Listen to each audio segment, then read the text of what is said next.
human establishment has conquered the forest.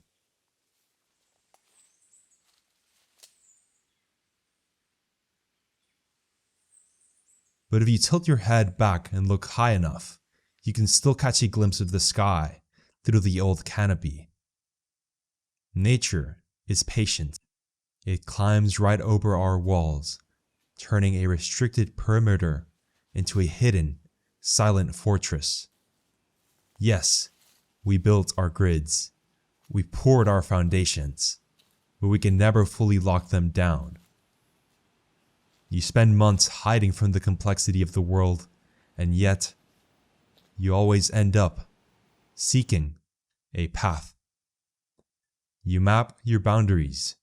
You look for a door, a threshold, anything that proves you are still anchored to a structure.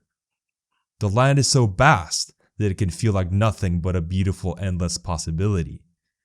So many plants, seeds, trees, leaves, all breathing with a rush of wind and life.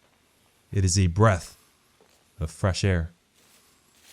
But the deeper you step into the overgrowth, the more you leave the safety of the perimeter behind. And you start searching. You start looking into the shadows. And you begin to wonder what your identity even is when you're completely separated from civilization. It is so simple, unified, and beautiful. It makes you pause. It makes you look around at the little details that no one else cares about. Entirely unfazed by our chaotic messiness. Aquatic wildlife breaking the surface of the pond, swirling in complete, overpowering unison.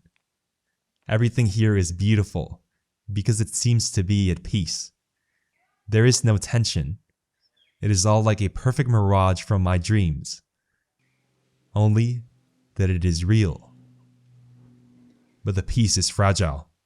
The moment you feel entirely free, you stumble upon the trash left in our wake. A crushed aluminum can decaying in the dead leaves. A discarded plastic bag wrapped around in a root. And the panic sets in.